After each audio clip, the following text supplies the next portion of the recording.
Hello दोस्तों, आज की कहानी है काली साड़ी।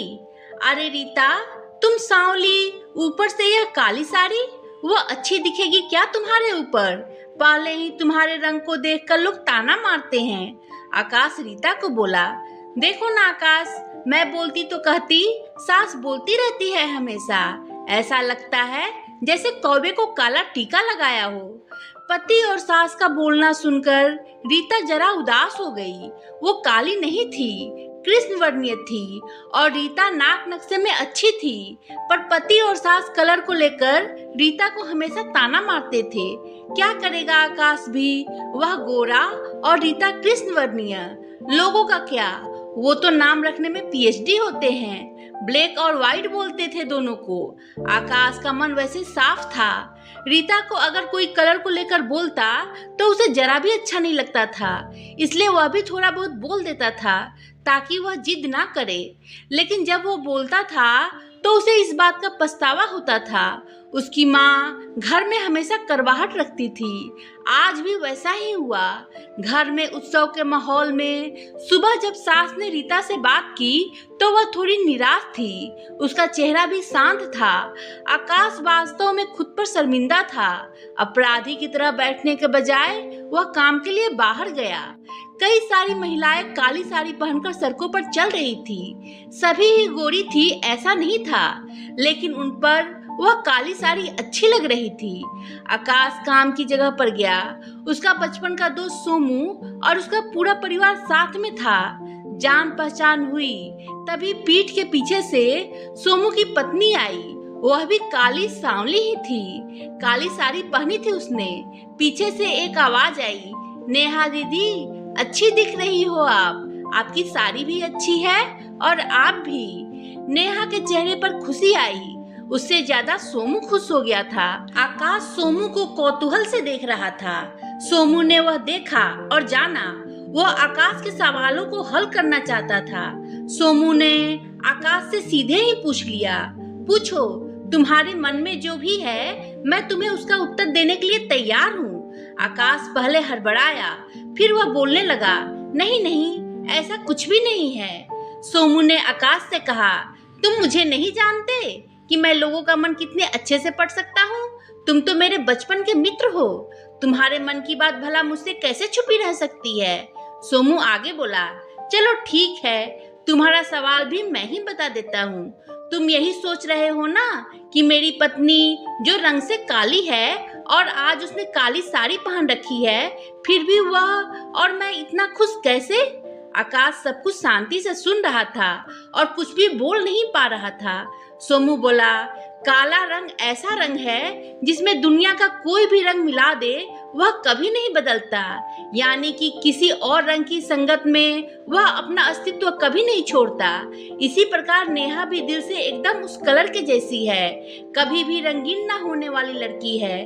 वह अपने मर्जी से जिए, यही मुझे लगता है। मैं उसे खुश देखना चाहता हूँ। लोगों का क्या, वह तो बैठे ही हैं बुरा भला बोलने के लिए। गोरी औरत रही तो छिपकली बोलते हैं, काली होती है तो चूहा या कौवा बोलते हैं। क्या क्या नहीं बोलते लोग। ताना मारने वाले मारते रहे, हमें हमेशा खुश रहना चाहिए। वही मैं अब कर रहा हूँ। वो सुबह मुझे बोली, मैं कैसी दिख रही हूँ? अच्छी लग रही हो तुम। ऐसा बोलने पर उसके चेहरे पर वह कोलगेट स्माइल देखकर मुझे सकारात्मक ऊर्जा मिली। घर से बाहर निकले तो सभी बोलने लगे कि अच्छी लग रही हो भाभी। हम दोनों ने अच्छे मन से यह बात सोची। कोई ना कोई ताना मारने के लिए बोला ही होगा ना। उस वजह से जीने की दिशा क्यों बदले? आकाश को उसके घर का सुबह का माहौल याद आया। वह खुद पर ही चिढ़ गया। उसे लगा वो सचमुच में गलत था। मैं ही रीता को दुख देता हूँ, उस वजह से सब उसे बोलते हैं। अब मुझे ही अपनी भूल सुधार कर उसे माफी मांगनी होगी। उसने हंसते हुए सोमू को अलविदा कहा। अपना काम निपटा कर वह एक साड़ी की दुकान पर गया। रीता के लिए उसने काले रंग की साड़ी ली और घर गया। घर जाने के बाद देखा रीता शांत बैठी थी। उसने रीता को आवाज दी और साड़ी उसके हाथों में दे दी। रीता को जरा अलग ही लगा। उसने प्रश्नार्थक नजरों से आकाश की ओर देखा। उसने बॉक्स खोलकर देखा तो काले रंग की साड़ी थी। रीता, मैं लाया हूँ हूँ तुम्हारे लिए यह साड़ी, आज पहन के दिखाओ कैसी दिखती हो तुम। अच्छी नहीं लगी तो बदल देंगे साड़ी को, देखने तो दो कैसी दिखती हो तुम इस रंग में। रीता को जरा अच्छा लगा। चलो तैयार हो जाओ जल्दी, हम जरा बाहर जाकर आते हैं, एक क्लाइंट के पास जाना है, उन्होंने बुलाया है जोड़ी में। आकाश का बोलना सुनकर रीता तैयार होने गई। काली साड़ी, उस पर हल्का सा मेकअप और लंबे बालों की चोटी। आकाश ही क्या, आकाश की माँ भी रीता को देखते ही रह गई। आकाश बोला, रीता सॉरी। हाँ, अरे लोगों की बातों में आकर मैं हमेशा बोलता रहा और खरा सौंदर्य किसमें है यह मैं भूल गया था। रंग दो ही है यह जानकर फिर जीना छोड़ दे क्या, अपनी खुद की पसंद छोड़ दे क्या। तुम्हें काली रंग की साड़ी पहनना बहुत अच्छा लगता था ना, पर मैं हमेशा तुम्हें टोकता रहा। अब मुझे समझ में आया, किसी भी रंग में रंगते वक्त मन साफ हो तो खूबसूरती निखरती है। तुम चाहती हो वैसे ही जियो, मैं कभी भी तुम्हें नहीं बोलूंगा। और हाँ, सचमुच सुंदर दिखती हो तुम, तुम्हारे रंग पर अच्छा खिलता है यह काला रंग। रीता के चेहरे की लाली और भी ज्यादा बढ़ गई थी यह बात सुनकर। शर्माकर वह आकाश को बोली, क्या आप भी? आकाश ने रीता का मुस्कुराता हुआ चेहरा देखा और उसके बदले हुए विचारों से आकाश खुश हुआ।